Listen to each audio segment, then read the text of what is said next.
قرآن کو سینوں میں ہم ایسے بسائیں گے، شہروں پہ تلاوت کا ایک نور سجائیں گے۔ السلام علیکم ورحمۃ اللہ وبرکاتہ۔ آپ کا استقبال ہے ہمارے چینل 5 to 10 منٹس درس قرآن میں۔ ہمیں امید ہے کہ آپ حضرات بخیر و عافیت ہوں گے اور قرآن پاک پڑھنے کی مشق اور کوشش کر رہے ہوں گے۔ اللہ پاک آپ کی کوششوں کو قبول فرماوے اور مزید ترقی عطا فرماوے۔ الحمدللہ 14ویں پارے کے 12 رکوع مکمل ہو چکے تھے۔ آج ہمیں 13واں رکوع پڑھنا ہے، سورۃ النحل، سورہ نمبر 16۔ بہت ہی آسان ہے، اینڈ تک ویڈیو دیکھیں، ذرا بھی اسکپ نہ کریں۔ اور سبق کے شروع کرنے سے پہلے ہم ایک بات بتا دینا ضروری سمجھتے ہیں کہ کل جو سبق ہم نے پڑھایا تھا اس میں ہم نے سجدے کا طریقہ بتایا تھا کہ جب سجدے کی آیت آوے تو سجدے تلاوت کیسے کرنا ہے، تو بتانے میں اس میں غلطی ہو گئی تھی کہ سجدہ جب کرنا ہے تو دو نہیں کرنا، سجدے تلاوت میں ایک ہی سجدہ کرنا ہے۔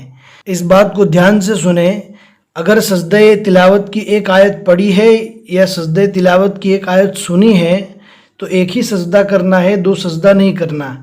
اب ہم آج کا سبق پڑھنا اسٹارٹ کرتے ہیں، آپ کو دھیان سے سننا ہے اور اینڈ تک سننا ہے۔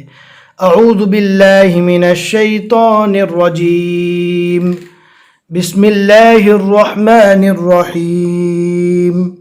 وقال اللہ لا تتخذوا الہین اثنین انما هو الہ واحد فإیای فارہبون وَلَهُ مَا فِي السَّمَاوَاتِ وَالْأَرْضِ وَلَهُ الدِّينُ وَاصِبًا أَفَغَيْرَ اللَّهِ تَتَّقُونَ وَمَا بِكُم مِّن نِّعْمَةٍ فَمِنَ اللَّهِ ثُمَّ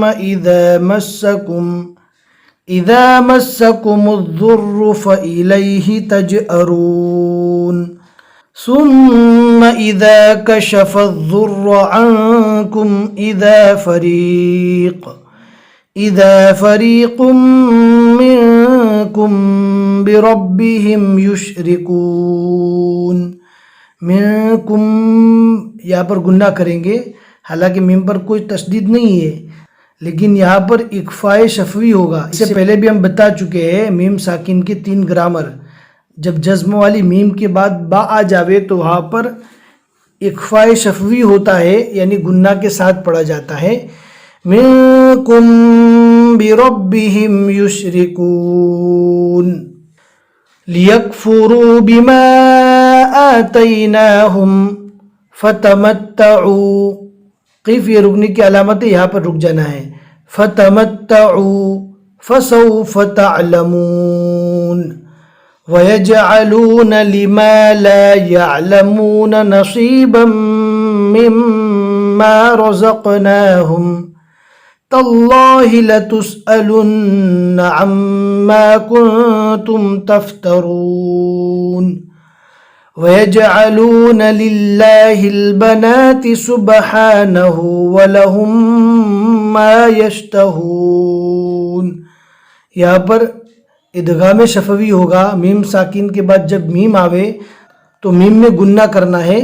وَلَهُم مَّا يَشْتَهُونَ وَإِذَا بُشِّرَ أَحَدُهُم بِالْأُنثَىٰ ظَلَّ وَجْهُهُ مُسْوَدًّا وَهُوَ كَظِيمٌ يَتَوَارَىٰ مِنَ الْقَوْمِ مِن سُوءِ مَا بُشِّرَ بِهِ أَيُمْسِكُهُ عَلَىٰ هُونٍ أَمْ يَدُسُّهُ فِي التُّرَابِ أَلَا سَاءَ مَا يَحْكُمُونَ لِلَّذِينَ لَا يُؤْمِنُونَ بِالْآخِرَةِ مَثَلُ السَّوْءِ وَلِلَّهِ الْمَثَلُ الْأَعْلَىٰ وَهُوَ الْعَزِيزُ الْحَكِيمُ۔